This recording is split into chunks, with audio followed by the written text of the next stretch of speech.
All right, how's everybody doing today? Hotep, hey, this is Michael Imhotep, founder of the African History Network and host of the African History Network show. It is Wednesday, September 18th, 2024, and we are back for a special edition of the African History Network show. I'm here with a familiar face, Lacy Dawson, who's Director of Leadership and Organizational Development with Economic Justice Alliance of Michigan, also known as EJAM. How you doing today, Lacy? I'm good, Mike. How are you? Hey, I'm doing all right. It's been a very, very busy day. I know it's been a busy day for you as well. We're here for a very important conversation because on Saturday, September 21st, 2024, at University of Detroit Mercy, EJAM has a Pathways Out of Poverty Policy Summit. Pathways Out of Poverty Policy Summit. I know you all just had a successful event in August, and I would participate in that. I was on the panel discussion for that one. Let people know what's coming up Saturday, September 21st, 9 a.m. to 4 p.m. at the University of Detroit Mercy. So, as you stated, we're going to do Pathways Out of Poverty. This is our last summit of the year. We really want to uplift the ways that we can get ourselves out of poverty if done correctly. So, we have a really packed day of workshops in the morning and panel discussions in the afternoon. We're encouraging folks to network and also really get the word out and use their influence as we're having this round of elections over the next 3 years. What do we really need to be talking about when we're asking and meeting with our elected officials or candidates as it relates to the subject and topic of poverty? We want to talk about housing, yes, but we also want to talk about everything and all things that are related to systemic change. So it's going to be a day packed with inspiration, packed with change. I know you'll be there doing a really great workshop on Yes. federal Okay, you breaking up, policy, Lacy. history, guaranteed basic income, just fine. Uh-oh. Right. Yeah, We go ahead. have Go ahead. folks, we have folks coming on such as from the Detroit Justice Center just to look at criminal justice and poverty. What happens when a person is released from prison? What barriers are they faced with, and how is it that they continue to be steeped in poverty? We have two really great gentlemen that'll be talking about the Black man in poverty, really focusing their energy around that, and extraction, like how our poor communities extracted from. So we have a boatload of things to talk about, discuss, but more importantly, Mike, we need folks to come and strategize with us. We need to raise this issue, and we need to really strategize around what the future could potentially look like for Detroiters that are experiencing poverty. Okay, so when we talk about this Pathways Out of Poverty Economic Policy Summit, okay, it's not a woe is me summit. It's not, No. it's not, I want people to understand. So this is dealing with understanding policy, how policy impacts poverty, and Mm-hmm. crafting policy for the future as well. Okay, Mm-hmm. so explain to people exactly what poverty is and some of the ways poverty impacts African Americans. And the reason why I say this is because, you know, in doing research for the panel discussion I was on in August for the Economic Justice Alliance of Michigan, and then in preparation for the my workshop that I'm doing on Saturday, you see different definitions of poverty and different charts and different thresholds and things like this, and it really becomes confusing, It can some be. of this, right? So if it's so confusing that it's hard to define, then it's really, it makes it difficult to craft policy to address what's hard to define. Okay. And just to be honest, I think there may be some effort on some people's parts to make it so confusing to define it that you can't address the issue. Yeah. Because oftentimes when I hear it, I know you all are 501c3 and 501c3 and you're nonpartisan, but when I listen to a lot of politicians, and many of them mean well, and many of them policies will be better for Black people than others, many of them rarely say poverty or poor. Okay, Nope. but go ahead. Go ahead. No, you hear middle class all the time, right? Like we're going to Right, build the right. middle class up, and Or that's and lifting people up into the middle class. into the But middle but class. I think you should speak specifically and say specifically poverty, poor, low wealth, Hmm. because that Hmm. speaks specifically to a group of people. Specifically. And when people say you see me, that resonates with them and activates that population. Exactly. Go ahead. Exactly. So for me, the definition of poverty is just not having enough resources to meet the most basic Okay. needs. The Okay. most basic needs, your water, your lights, your gas, your food, your clothing, your transportation. So that is the definition of poverty, not having the means to meet your most basic need, not to get a Cadillac, Right. not to go to the show, Right. but to meet your most basic need. And I think that the stereotype of the most impoverished is often a male standing on the corner with a sign saying we'll work for food. But you Okay. have countless numbers of mothers, single and married, who can't meet their basic needs for them and their children, that are Right. impoverished. And we will have folks on the panel to actually spotlight that. Like I work every day. They're going to tell a story about working every day, sometimes 2 jobs, sometimes driving for Lyft and Uber, and still can't meet the basic needs of high car insurance. Right. um, I you understand. know, trying to pay their water bill, trying to not just rob Peter, but you're robbing Peter and Paul and Princess Right. and so just to meet your basic needs. And a lot of times poverty is exacerbated by trauma. Yeah. So Okay. a lot of us, I shouldn't say all of us, have experienced some kind of trauma in our family, whether it was, unexpected death or car crash or house burns down. And you're immediately thrown into poverty because you don't have those assets and wealth build up. Mm. And it's not your fault that you don't have those assets and that wealth build up. It's usually steeped right into policy that you do not have those assets and wealth build up. Because as a poor person, depending on the system, if you tell them, well, I got $10,000 in a rainy day fund that I'm trying to keep so that me and my family are set, but I need help right now with food, they're going to say, no, you have too much wealth in their eyes to get that benefit. Right. So people in our city can't meet their most basic needs. And a lot of folks that you live next door to are not telling you that they can't. They're just living through it. They're just thugging it out without their issues being addressed.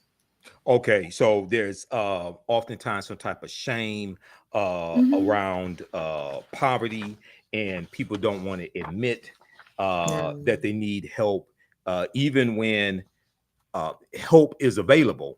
Okay. Mm. Oftentimes there's some type of shame around that as well. Okay. Mm-hmm. Up on the screen, I have the flyer. We're going to get this up on our website with the link to register for this summit. It's free to attend, and let people know how they can register for this, Lacy. So you can click on that QR code Mm-hmm. there in the picture, and or hopefully that link is working. It should be, and just register.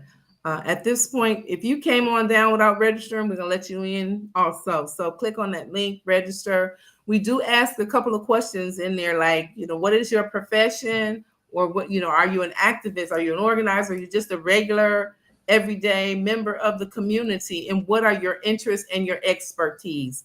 Because one thing I know for sure, and a few things for certain, is that in our community, no matter our economic background, a lot of us have expertise in something specific that can benefit a movement, benefit the community, and really help us come together to really talk about and fight against this thing called poverty.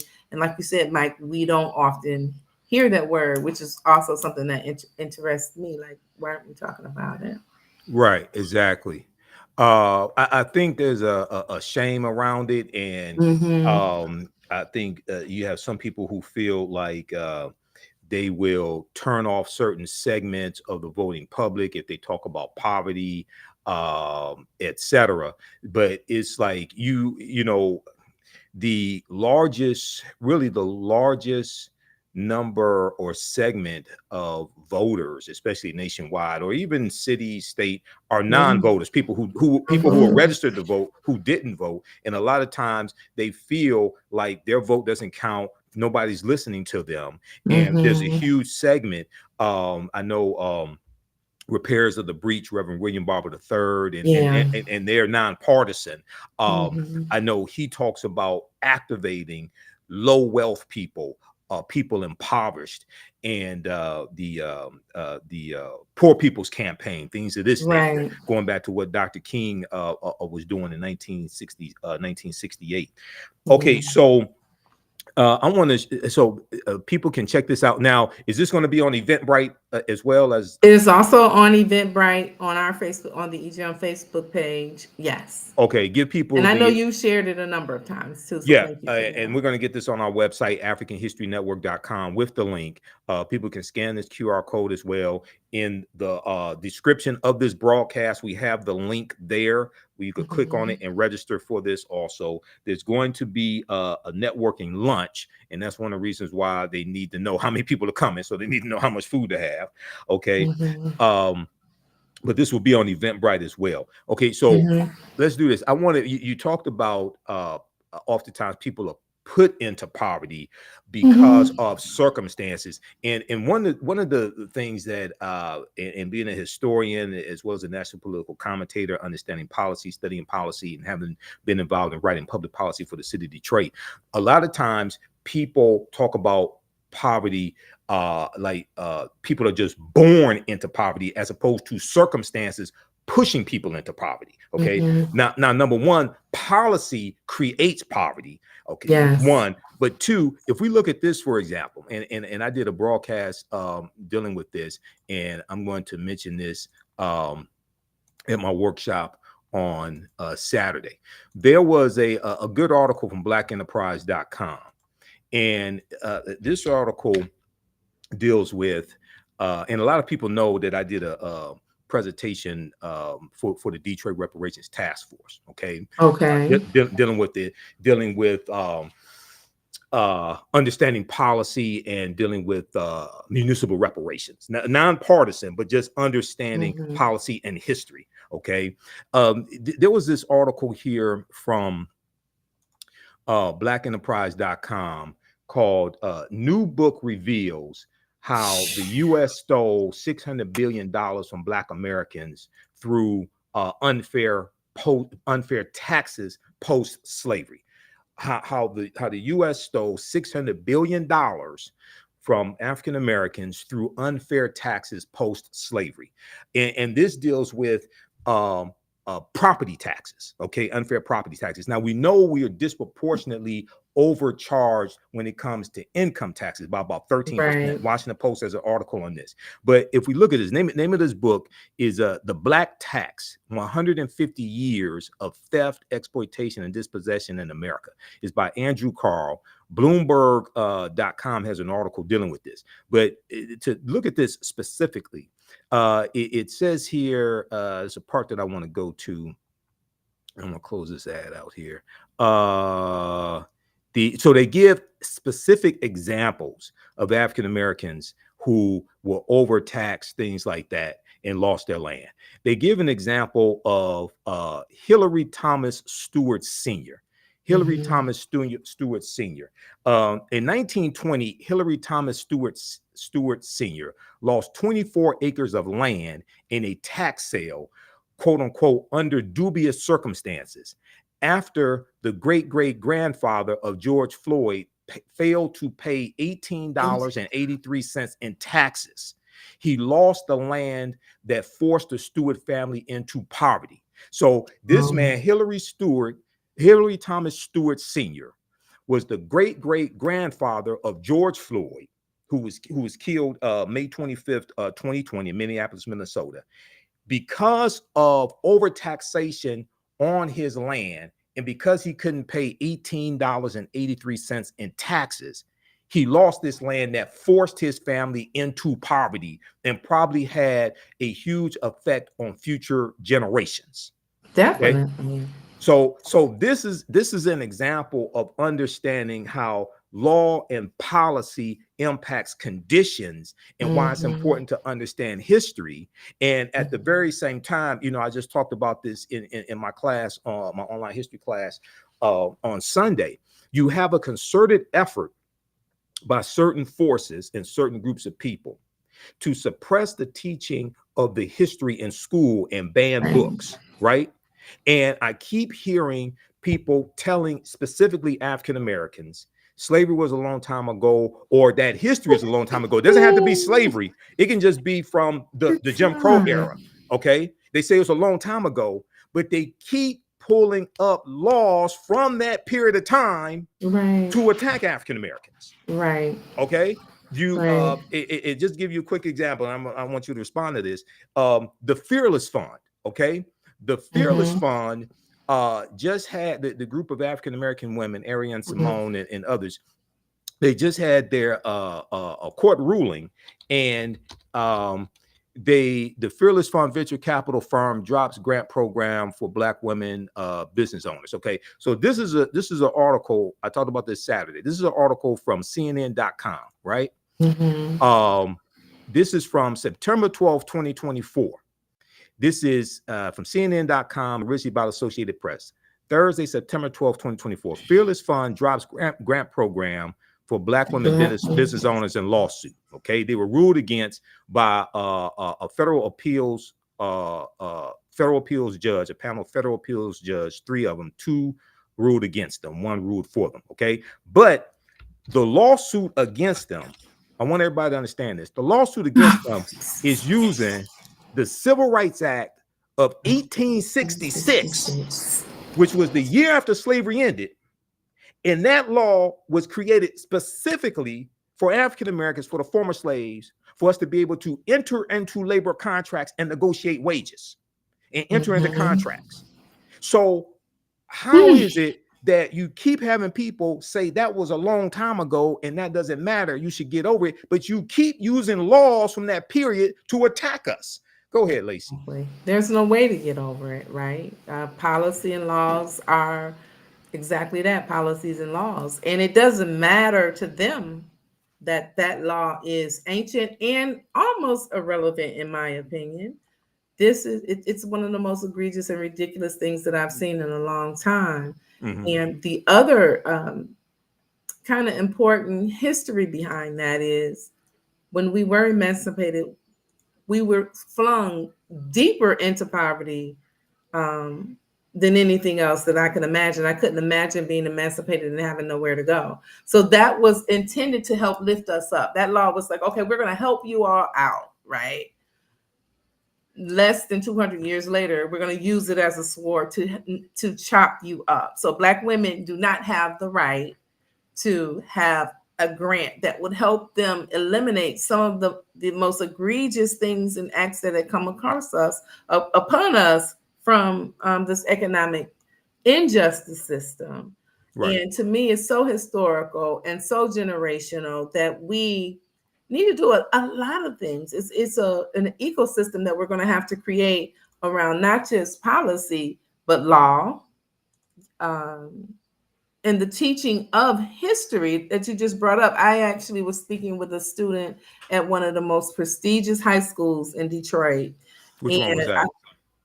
Do I have to name it? Renaissance. I'll say. Oh, I thought you meant Cass Tech, where I No, graduated I from, didn't. but okay. No. All right. She goes, she's at Renaissance, and she said to me, Okay, they're okay. They're okay. Yeah, they're not Cass Tech, but they're okay. They're okay.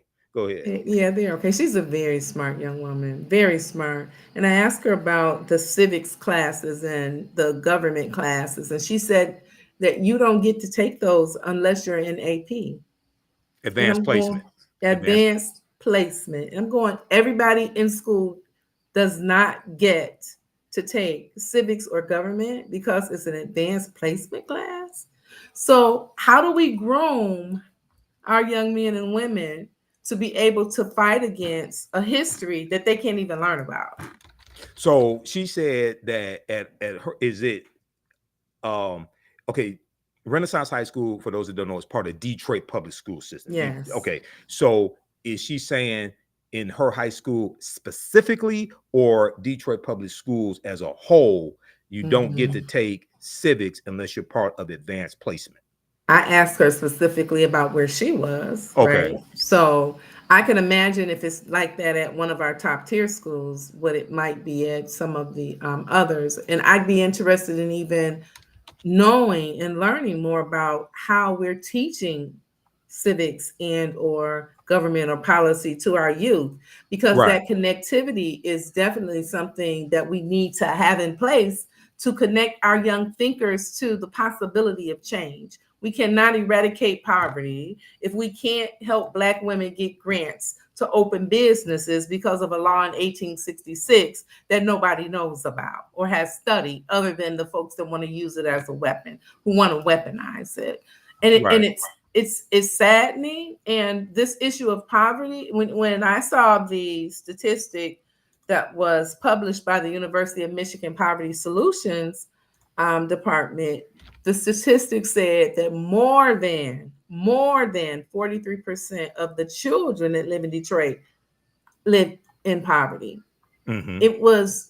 It's one of the most hurtful things, statistics that I've ever read. So when I see a school bus going down the street, I now know that there are children on there that don't have food, water, clothing, the bare necessities to live. And then Right. they're being bussed into schools that aren't even teaching them how to weaponize themselves to be better. You can't even learn history and understand what this system is doing so that we change it. So yeah, all of that connectivity and the ecosystem that we have to create is urgent. And I also say we have to talk about it. And, like you said, some people are embarrassed by their situation. We have to let folks know that, hey, but for the grace of God, and who knows, in 2 months, right, that I could be right there with you, dealing with that situation. Right. And we don't have to, as one of the richest nations in the world, we don't have to, as one of the nations that use so much free labor from our ancestors, we should not have to be going through this. And Mike, I would also say, Mm-hmm. there are all these systems that are supposed to eradicate poverty. And I had an experience a couple weeks ago where I took someone close to me to try to get a job through one of our institutions, Okay. Detroit at Works. And when we walked in, the woman said, well, here are 2 websites. I want you to go home and watch these 2 websites. Watch these 2 videos and then call us and let us know you watched it or come back. And I said, well, what if this was our last $2 on the bus to come up here with all this hope in our hearts to get a job, and you're telling us to go watch these 2 videos? I'm like, that doesn't make sense. I said, okay, I tell you what, where is a computer? We'll watch it here. So Right. we ended up watching the videos there. We went back to the desk. We said, we watched the videos. And she said, thank you so much for watching the videos. I'll log it. We'll be in contact with you into 6 to 8 weeks to to get you connected to a career coach. I'm going 6 to 8 weeks. Yeah. That's not going to work. She Yeah. said, That. well, that's the process, right? So that's not even a policy issue or a law issue. That's an administrative issue. Like, you all don't even know how to administrate this process to help people who are looking to get out of poverty to get somewhere else. So, it's just egregious. And it was a long drawn out conversation between me and the worker. And I told her, it's not against you, it's against the system. The system is not working. Right. Well, not only that, um, it's like not understanding the dire urgency of many of those who are in poverty. Okay, they don't Yeah. have 6 to 8 weeks to wait No, for a phone call no. to get them ready to get ready. I mean, so Yeah, get them ready to get ready. Because she said then you would, once you got the coach, it'll take you probably about a month to go through the coaching program. And then you'll get to go to the training program. I said, yeah, I just, it really hurt my heart to go through that with this young woman who's really wanting to get on her feet, right? Really Right. wanting to get on her feet. Yeah, we have to have better ways to connect people to job opportunities that work Yeah. outside of some of these institutions like that. I've had experience with um, was it Detroit Works? Michigan. Not Michigan. I forgot which one. Is one downtown. It was years ago. Mm-hmm. Because I was doing consulting work, Mm-hmm. and we were consulted for a local community college, things like that. And it's sometimes I think they have a lot of people there who mean well, but sometimes you think the agency is set up for the people to work there to have jobs, but it's not understanding the urgency of the people who are coming to you to be Yeah. serviced, and how you have to Mhm. expedite this. You streamline it, expedite the process, okay? Because Exactly. they may not have time to come there 3 or 4 times in a month or something Or like the that. resources. Right, exactly, May exactly. not The have the bus resources. fare, may not have the gas, may not have the time. You Right, know, this person actually is suffering with depression. So now she done got up all the gumption to go, and it's right. so absolutely not. Exactly, exactly. No. Okay, now I was looking at a piece here in preparation Mm-hmm. for um, last in preparation for last month, and I'm going to discuss it on Saturday in my workshop. Now, what time is my workshop, Lacy? Your workshop will start at all of the workshops start at 11. They're from 11 to 12, right before lunch. Okay, the breakout sessions. Yes, the breakout sessions, the workshops, and they are workshops. So folks should come to work and think and be moved to actually, go back and forth with your facilitators about, hey, this is I agree with you, I don't agree with you, or here are some ideals. Maybe you come down there and give us all solve the entire issue. That's really what we're trying to look for, or at least continue to create a buzz around. Um, our most vulnerable folks. Okay, if we look here at this is Detroit Economic Indicators Report, uh, second quarter 2023. Let me switch over to this here. Mm-hmm. This is from the city of Detroit. Okay, so if we look at this, it's on page 4. Let me scroll down to this here. It's on page 4. Okay, this is what I want. Yeah. Okay, median household income 2019 Wow. 2022. But it says that where's it put it at? Detroit poverty rate is 33.8%. Mm-hmm. And 20 okay, right here, 2022. In 2022, Detroit had a poverty rate of 33.8%, which was approximately 2.5 times higher than Michigan's poverty rate of 13.4%. Okay. Mm-hmm. So we know Detroit is about 78% African American. And I think last time I checked, we were about 10% of African Americans were like 10% of the population of the state of Michigan, right around Mm-hmm. 10%. Okay. Talk about some of the reasons why the poverty rate in Detroit is about 2.5 times higher than the poverty rate in the state of Michigan. I'm gonna say extraction. I'm no expert, but Okay. extraction. Where do you go to get a job in Detroit? Fast food restaurant, car wash. If you work downtown, you either live downtown or you are transplanting yourself into the downtown area and leaving out. And most of the poor folks that live in Detroit are getting on the smart bus and traveling miles and miles out to get a job that pays little to nothing. So Detroit used to be a bustling city. There was a lot of extraction of businesses and different industries. The manufacturing industries, etc., left, and it was not replaced by anything that could bring us back into that robust middle class that Detroit had at one point in time amongst our Black people. I really believe in my heart of hearts. It's all around extraction of resources, extraction of taxes, and just some bogus deals that have happened for the Okay, city so of over Detroit. taxation. So we're dealing with policy. So for people to Mm-hmm. understand, policy, well, as I explained to people, politics is the legal distribution of scarce wealth, policy, and resources, and the Mm-hmm. writing of laws, statutes, ordinances, amendments, and treaties, their adoption, interpretation, and enforcement, which is why it's so critical for civics to be taught in schools, Yeah. because if you don't understand how all this is put together, if you don't understand the rules of the game, then you're not going to be able to score points and win the game. As I explain to people, oftentimes we're playing a real life game of political football, and most of Mm-hmm. us don't know the difference between a first down and a touchdown and wonder why we don't have points on the board. Okay. Right. And are not winning. This chart right here, median household income 2019 and 2022, it shows United States.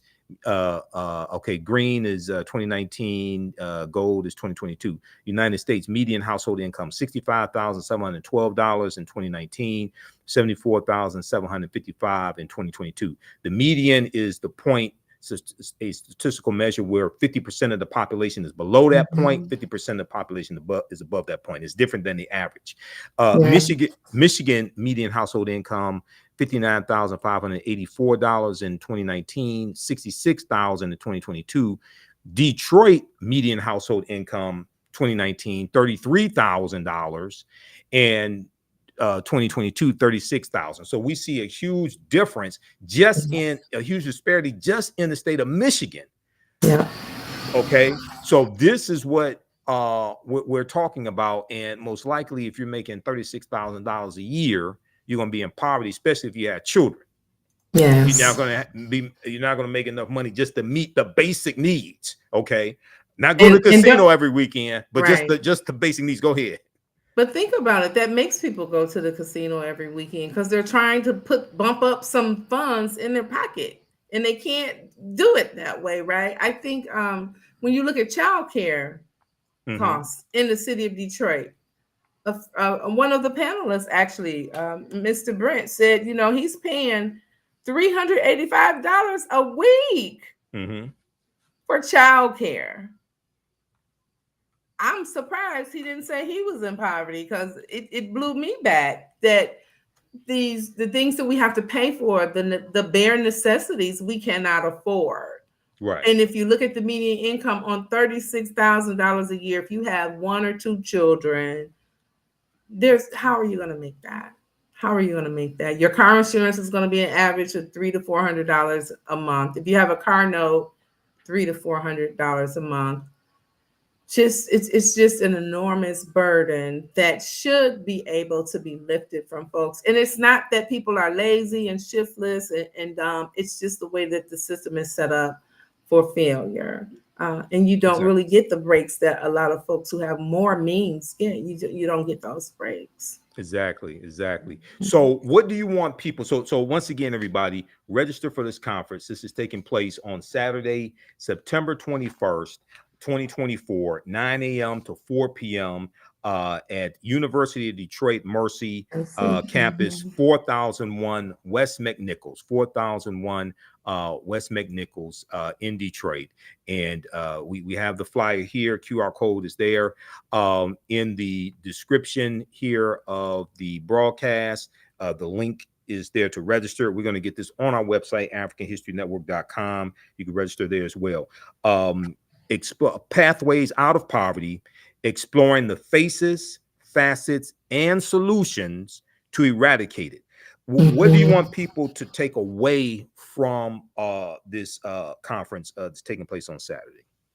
I would really like for folks to take away the fact that the matter is very urgent. And I know poverty has existed forever, but the matter is very urgent. That we do have local elections that will be coming up soon. We're going to get through this presidential election. Sure.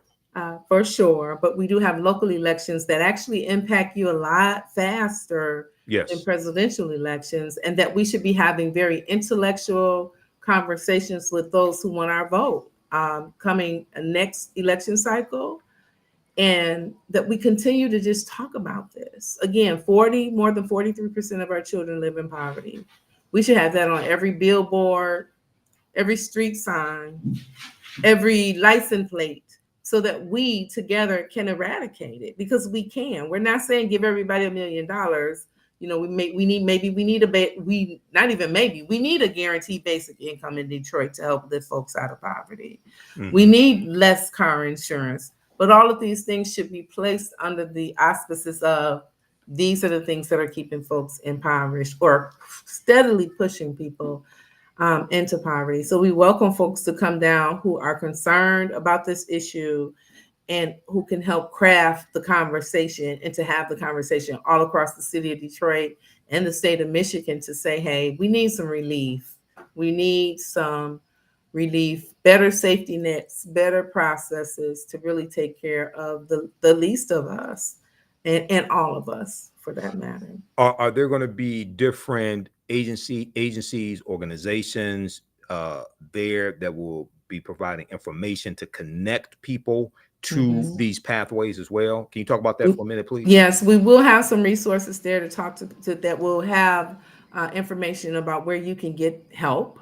Okay. And we're asking people, if you go to get that help at that agency and it doesn't work out, to let us know. We also will have organizations that are on the ground fighting for different issues like housing, transportation, building your own business. We'll have those organizations there as well to provide information to folks that as needed.